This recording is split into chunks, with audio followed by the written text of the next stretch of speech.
Welcome back to Streamline Entertainment. It's Marvin speaking.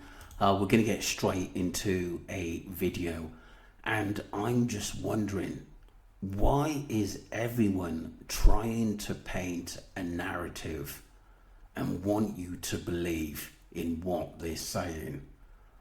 We're just going to go into Chris. I come across it again, and I thought, what the hell is he trying to tell us? What is he getting at? It just don't make sense. Guardia Civil came to my house to silence me, including the Guardia Civil, the Spanish government, the British government, Mountain Rescue. But, Why would the British government come to silence him? For what reason? And it wasn't even in our jurisdiction. So how could that happen? I think he's lying there. Yeah, maybe I just think that he knows a lot about the boats. I think the Maruba. I think he knows ayub. I think he knows Roman as well, due to them both buying and selling properties as well. I'm sure they've come across each other on numerous occasions.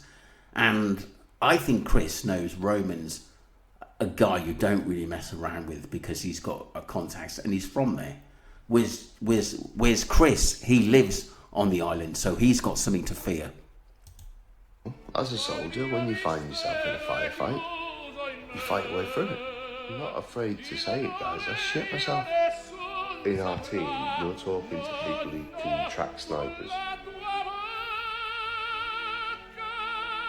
Like snipers, they only understand certain things. One is a slap, the other one is direct communication, because they're a bit dense. So, for all the intellectual people out there, I'm sorry I did fail. I've been arrested.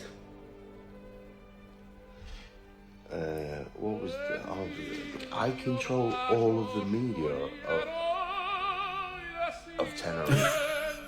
The head of Guardia Civil said he even went to the beach. This guy shouldn't be a comedian. He's just talking rubbish.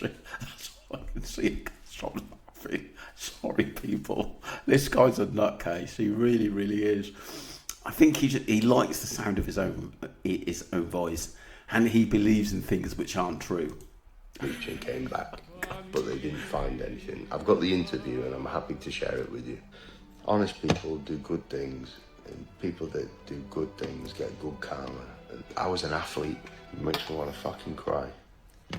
I'll fucking milk your head, you fucking penis. Fuck off my space. Stop milking it. What can I say? He's really polite, isn't he? He's one of the most polite people I've ever come across in my life. Oh my God. And I think the stress of people asking him questions, I think he's capable of breaking. I do think that sometimes Chris is looking over his shoulder. And like I said, he wants to do videos with Wax Harsh. Wax, I cannot laugh, but Wax made me laugh that Chris offered to fly him over. And I can imagine Wax saying, no thank you, and Wax getting taken to the Masca Mountains. And I can imagine thinking, nah, that's not me. I'll wait. Because people like you are going to have to eat your fucking stupid little words, you little prick. Now fuck off out my space. They're in control of me. Give your head a fucking wobble. Yeah. No one controls me. Nobody. I don't take a back step for anyone. But I don't care who you are, how tough you are, how hard you think you are. Right is might. Some things are just better left unknown. Makes you wonder what he meant by that. Some things are better left unknown. Sometimes I think when people get really upset and they're really thinking about this case, they actually start telling the truth. But there's a lot of actors in this case, and I'm starting to think, why are people acting and bringing out information sometimes with MWT, you know, one other content creator had valuable information and they're not bringing it out. Why are they playing with people's, you know, with somebody's life, Jay's life, who we know that was murdered? It's not good, it really isn't. That was part one. I think with Chris Tenerife, I think he actually lives on the island. We're just going to nip into another video by Kel 1992, and she's on about the suspect way Chris is basically coming across to people on his videos and on his lives. I forgot to say on my last video that I came across Chris Tenerife's video last night, and I don't know if it was just me, but did anybody notice that he was very edgy? Like, if you're watching his video, he's like this, like, and he seems very uncomfortable. Like, when you're looking at his body language, he's a bit like, it doesn't look like when I'm speaking on a video. Like, no, he seems very, very paranoid. He seems that he has to, it's like he's been forced to sell this narrative out there as well, and he gets frustrated and angry and starts swearing and abusing people if he don't get his own way. He's like a little kid. Like, he looks like he doesn't really want to be there, but he's doing it out of the goodness of his heart for the family and to help find Jay. I just don't know. I feel like he knows more than what we do, and there's certain things he's not allowed to say. I totally agree. I think he knows the top guys out there. Even if this Jay Slater case didn't happen, you know, I still think he knows people like Roman, people like Ayub, people like Lita Bearer. I think he's well connected, Chris. I really do.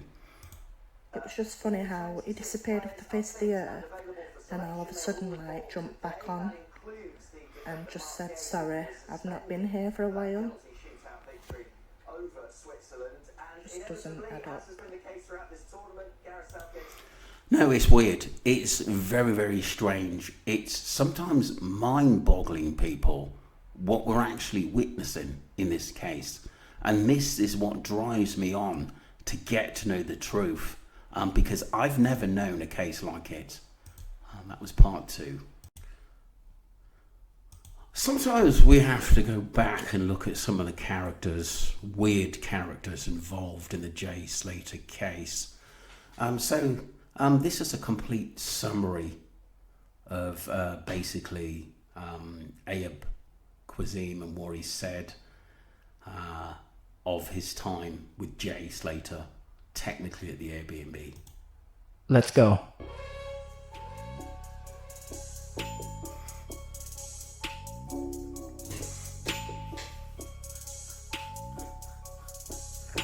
So, let's look at this Nimrod. Nimrod. The Brit staying at an Airbnb where missing teen Jay Slater was last seen is a convicted drug dealer. Ayub Qasim, 31, was jailed 9 years ago for being the mastermind who led the operation to flood Wales with Class A drugs.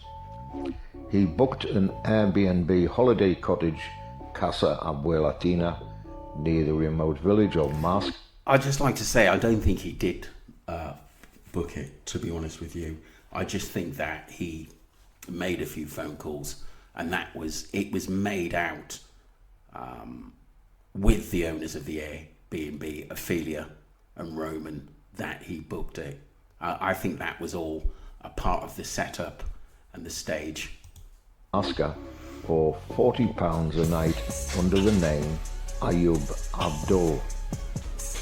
Qasim is believed to have invited Jay back to the holiday apartment after going to a rave in the south of Tenerife before Jay's disappearance the next day. Qasim along with an unidentified friend, spoke to the Spanish police and extended his stay by an extra day to discuss the disappearance of Jay. Kasim tells us, "The only comment I have to make is that Jay came to the house alive and he left the house alive." I thought that was quite chilling when he actually said that. This guy almost, I don't know what you think, he almost talks in riddles, as though he's telling you one thing and meaning another. Do people find that? Let me know. Because I really do think sometimes he's given us something to go on to see whether we can find the answer. It's almost like he's playing cat and mouse, see what you can find out, with all his signs and, you know, through raps and different communications that we won't think that we would ever get to know what he's getting at, if that makes sense. What the actual F? He further said that he gave Jay a blanket to sleep in and had no argument or fight with him. I thought that was quite odd. No arguments or fights with him. Sometimes when people actually say that event probably happened, sometimes people talk the opposite so that they can get out of something easily. Jay could be seen with a cigarette, wearing a red blanket in a photo he sent to his friends on Snapchat. At 7:30 a.m. in the morning, he disappeared. So, very chillingly, let's remember that Kasim was given permission by the police to leave the country with his telephone. The day that he was questioned, he was allowed to leave, taking all evidence with him. Yes, odd. Those phones should have been taken and looked at to see whether everything tallied up and added up to what they were actually saying. Lucy, Brad, Brandon. Just doesn't make sense to me. Personally, if I was being questioned by police about the death of another person, my reply would be, the last time I saw this person, he was alive and well. This is exactly what Kasim said. So has he been coached? Probably. But the answer is very telling. He arrived at the Airbnb alive and he left alive.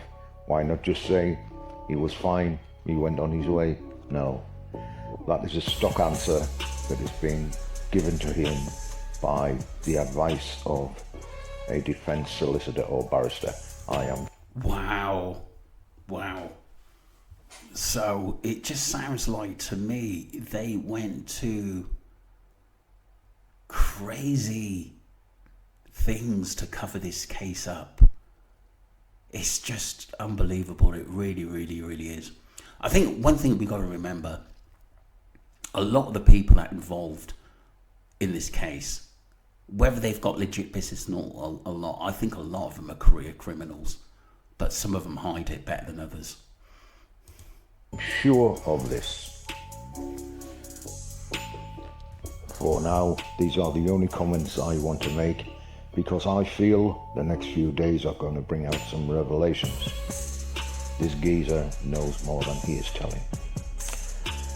So, please leave me a follow, leave me a comment, tell me what you think, leave me a like or a dislike, whatever you choose. If you feel that our TikTok channel gives you value and gives you worth, you could always help support us.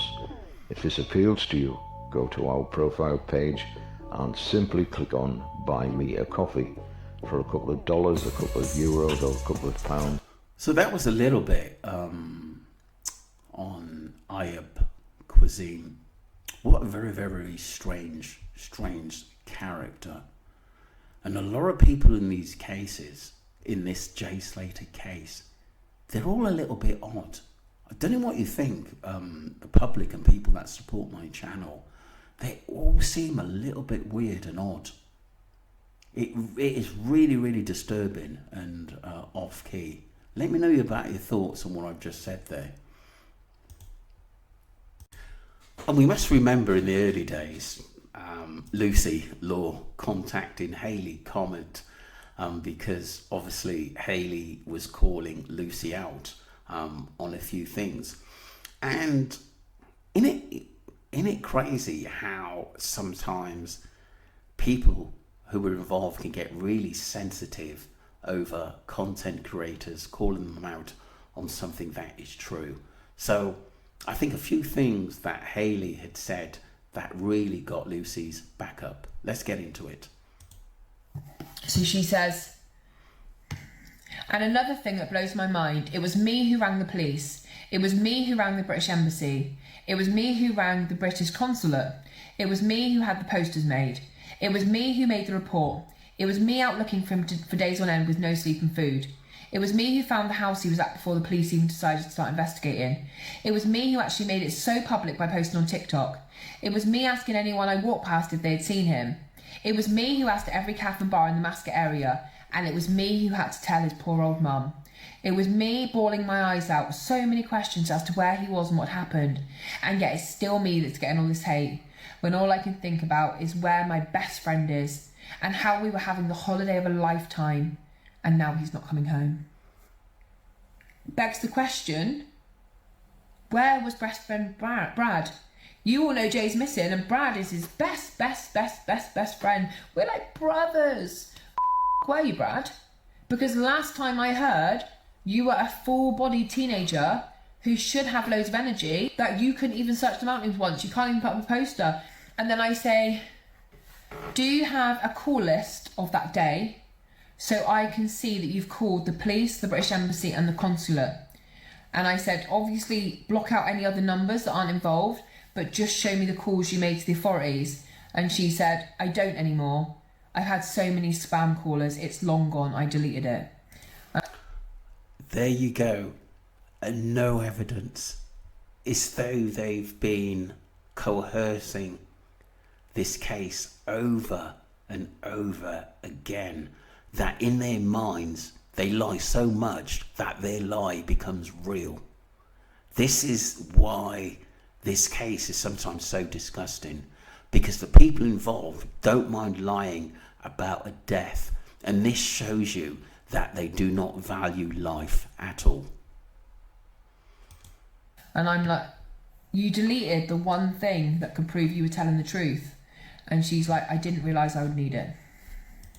And this is why it is so important for MWT, if he has those phone records or communication between them all, he should let us know, because it's very, very crucial to this case, and the whole world knows that as well, completely.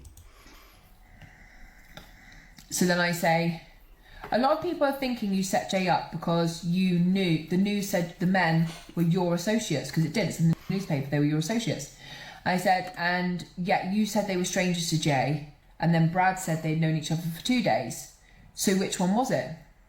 And she said, I haven't met them until the night before, which was literally very, very brief. So I presumed they were strangers. Brad said him and Jay had spent time with them previous days, but I wasn't there, so I wasn't aware of it. And I said, oh, so she said every day after the festival, I went straight where the boys went on after, which is where they must have met them. And I said, so you weren't with the boys at all, apart from the Energy Festival? And she said, yeah, no, I was with the boys all the time, apart from after the festival. Thank you, Brie. And I was like, I asked about the scuffle video outside Sugar Reef. She asked me to send it to her, I did. And then she just said, she didn't answer me about that. And then I said, so now they've named one of the guys at the B&B, you must recognise him surely. And she said, I recognise him, yes. As I say, I saw him briefly when I found...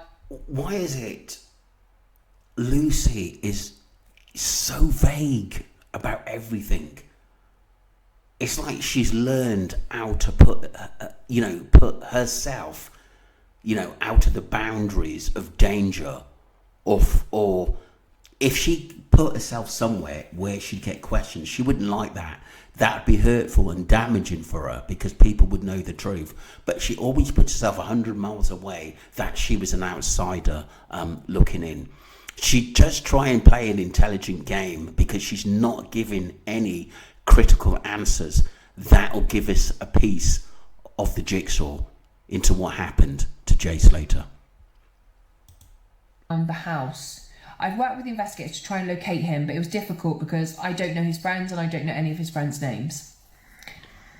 Then I said later on, why didn't you tell me Jay had stole a watch then? Because you told me he didn't, because it had just been released that day. And she's like, he didn't tell me he'd stolen anything. Firstly, he wouldn't tell me anyway because he knows I'd go mental, because it's not a good thing to do. And secondly, it's dangerous, especially when you're abroad. She's again, Lucy, sending out another narrative to Hayley Comet that the story I'm telling you is correct. Believe in me. I know what's happened. She did exactly the same with ITV, with the BBC, when she was getting interviewed, was sell her own narrative and went into her own tangent of what went on and what the police should be doing and how dangerous it is out there. This is all diversions. She's very good at that, and she's been taught very, very well. I think her whole life is being through criminality. You know, I heard dad's in the game as well, so it does make sense. She hasn't really learned anything good.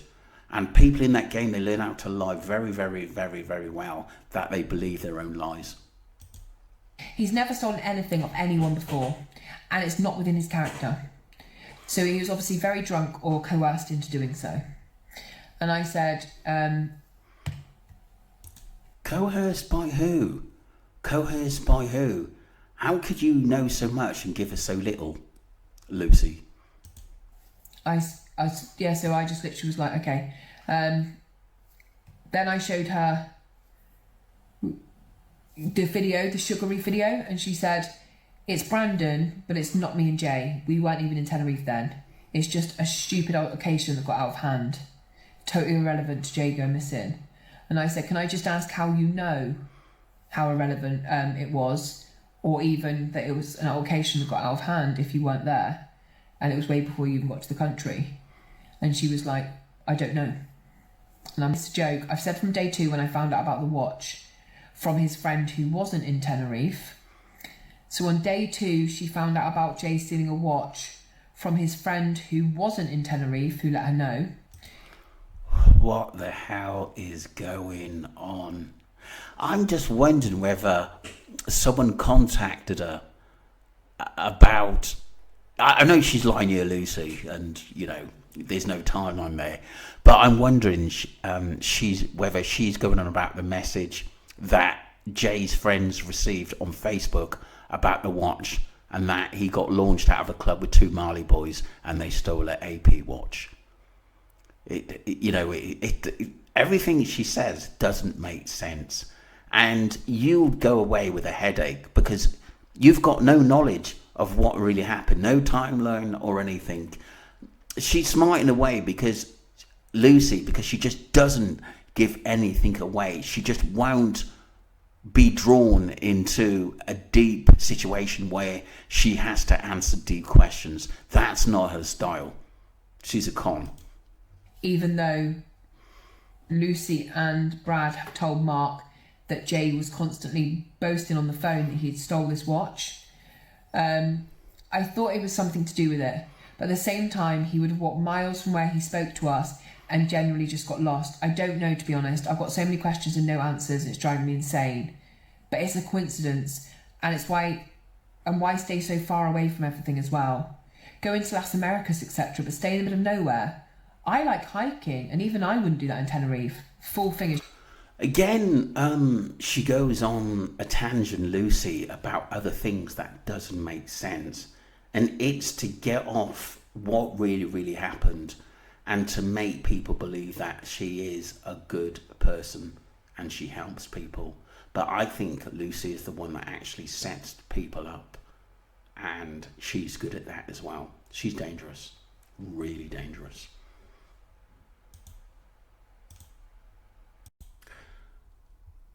And the final piece I want to bring out about Lucy.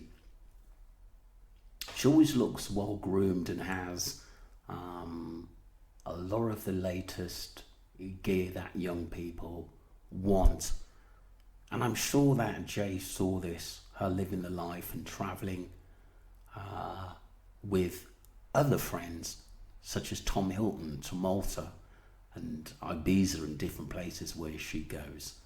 I think she has a lot of stories, and I think she's learned a lot about the islands and the holidays for someone so young, and the criminal activity which goes on in Tenerife and other places as well concerning the rugs.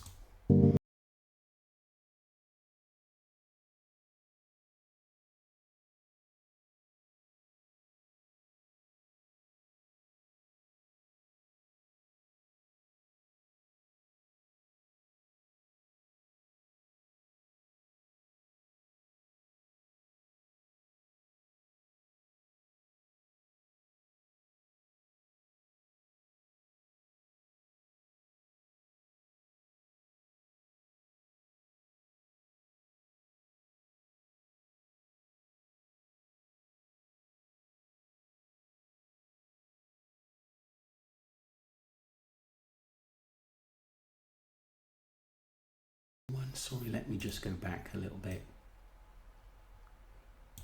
to here. There she is. Tom Hilton there as well with friends, and this was in Malta. And then we were told that he couldn't travel because of having a tag, which wasn't true. And I had hundreds of messages in the early days, which was quite odd that he wasn't there, and yet he was able to travel a few months before to Malta. And a lot of people have messaged me to say that, you know, they do look at each other's posts and comment, and as well as Brad on Tom's, and vice versa, Lucy, Brad, all in it together. They seem close to me, a lot closer than they were to Jay.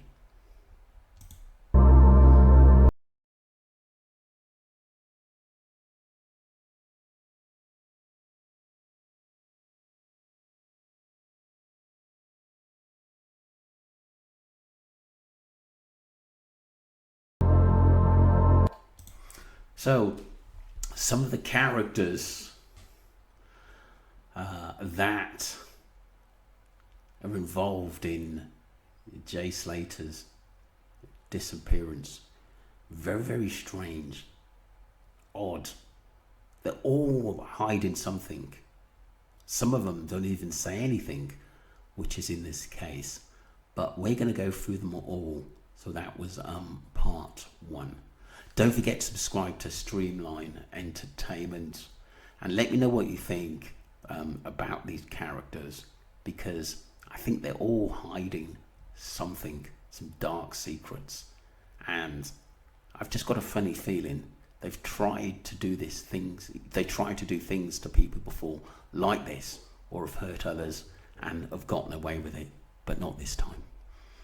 Thank you, wherever you are in the world, for supporting me and the channel.